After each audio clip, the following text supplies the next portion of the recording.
DRG Kids।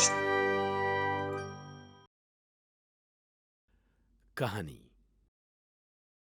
Santa Claus का तोहफा। Johannesburg नाम का एक शहर था। उस शहर में मारिया नाम की एक औरत अपने बेटे जैक के साथ रहती थी। वो बहुत गरीब थी। उसने बहुत कम उम्र में अपने पति को खो दिया था। वो बहुत कठिनाइयों से जैक को पाल रही थी। उसी शहर के एक बहुत अमीर एल्बर्ट नाम के आदमी के यहाँ मारिया झाड़ू पोछे का काम करती थी।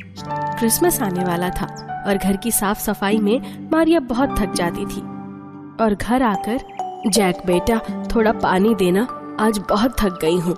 माँ, क्या हुआ? आज कुछ ज्यादा ही काम था क्या? हाँ बेटा, क्रिसमस आने वाला है तो उसी की साफ सफाई में बहुत थक गई हूँ। माँ, मैं भी तुम्हारे साथ वहाँ चल सकता हूँ क्या? मैंने इतना बड़ा घर कभी नहीं देखा। अगले दिन मारिया जैक को लेके मालिक एल्बर्ट के घर जाती है। एल्बर्ट का एक बेटा था, उसका नाम विलियम था। जैक विलियम के साथ खेला करता था। विलियम के पास बहुत खिलौने होते। उन्हें देखकर, वाओ, कितने सारे खिलौने हैं।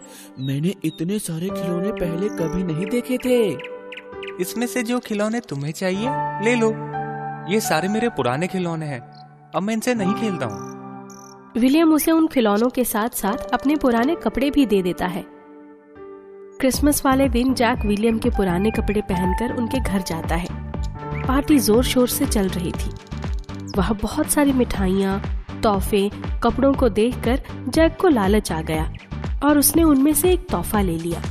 ये सब विलियम ने देख लिया और जैक को बहुत तेज धक्का देकर कहा, तुम्हारी हिम्मत कैसे हुई हमारे सामान को छूने की? दूर हटो, ये सारा सामान सांता के लिए है। तुम जैसे गरीब के लिए हमारी इस्तेमाल की हुई चीजें होती हैं। अब जाओ यहाँ से, इससे पहले कि मुझे और गुस्सा आ जाए। इतने में एल्बर्ट भी आ जाता है और विलियम समझाते हुए कहता है कि वो जाकर जैक के साथ एक समान व्यवहार करे, क्योंकि दोस्ती में कोई छोटा या बड़ा नहीं होता, और माफी मांगकर दोस्ती आगे बढ़ाए। पर वो ये सुनकर वहाँ से चला जाता है। तुम्हें जैक के साथ ऐसा नहीं करना चाहिए था। वो भी तुम्हारी तरह गॉड का बच्चा है। जाओ, जाकर माफी मांग लो और आपस में प्यार से रहो। जैक एक कोने में खड़े होकर रो रहा था। ये सब मारिया देख रही थी, पर वो कुछ बोल ना सकी और वो जैक को घर वापस ले जाती है। जैक रोते हुए बोलता है, माँ, ये सांता क्या होता है और ये हमारे घर क्यों नहीं आता? बेटा, सांता एक जादुई आदमी होता है जिसके पास तोहफे, मिठाइयाँ, कपड़े और ढेर सारा सामान होता है और ये अमीरों के घर आता है। माँ, ये इतना सारा सामान कैसे लेकर आता है? ये अपनी पीठ पर एक जादुई थैला टांग कर रखता है और उसमें ही ये सारा सामान होता है। मारिया जैक को सोने के लिए बोलती है, पर जैक सांता का इंतजार करता है। जैक, सो जाओ बेटा, सांता हमारे घर नहीं आने वाला। माँ, आप सो जाओ, मैं सांता का इंतजार करूँगा। मुझे विश्वास है कि वो जरूर आएगा। मैं भगवान से प्रार्थना करूँगा। जैक अपनी एक पुरानी टी शर्ट को पैक करके सांता के लिए रख देता है और भगवान से प्रार्थना करता है कि भगवान, मेरे घर में भी सांता को भेजो ना। देर रात इंतजार करने के बाद लगभग 1 बजे जैक के आंगन में एक चमचमाती गाड़ी से एक बूढ़ा सा आदमी लाल रंग के कपड़े पहने हुए, पीठ पर एक बड़ा सा थैला टांगे हुए आता है। तुम सांता हो ना? तुम सांता हो ना? तुम्हारे कपड़े वैसे ही लग रहे हैं जैसे माँ ने बताया था। हाँ, मैं ही सांता हूँ।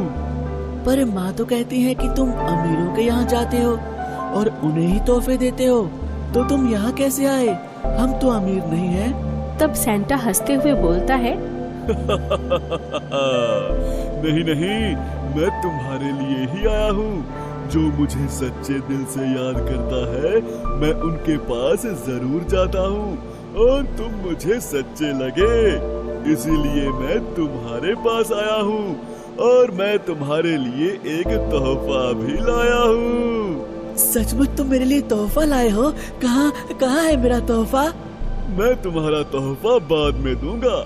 पहले तुम्हें इस गाड़ी में बैठाकर पूरे शहर की सैर करवाता हूँ। गाड़ी हवा में उड़ने लगती है। जैक ये सब देखता ही रह गया। वो पहली बार ऐसा दृश्य देखकर स्तब्ध हो गया था। पूरा शहर रोशनी से जगमगा रहा था। जैसे आसमान में तारे चमक रहे हों। सेंटा सबको उनके जरूरत के हिसाब से अलग अलग तोहफे देता है। किसी को कंबल, किसी को मिठाई, किसी को कपड़े आदि देता है। सेंटा जैक को भी तोहफे बांटने के लिए देता है और दोनों तोहफे देने लगते हैं। तुम सबको पैसे क्यों नहीं दे देते? जिसे जो चाहिए वो खरीद लेगा। नहीं, ऐसा नहीं होता।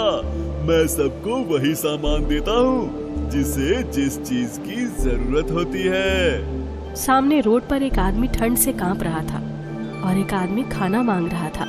तो सेंटा उसे कंबल देता है और दूसरे आदमी को सेंटा खाना देता है। इसे इस समय ये कंबल चाहिए, ना कि पैसे। और इस आदमी को खाने की जरूरत है और मैं यही कर रहा हूँ। तोहफे देने के बाद सेंटा जैक को पूरा शहर घुमाता है।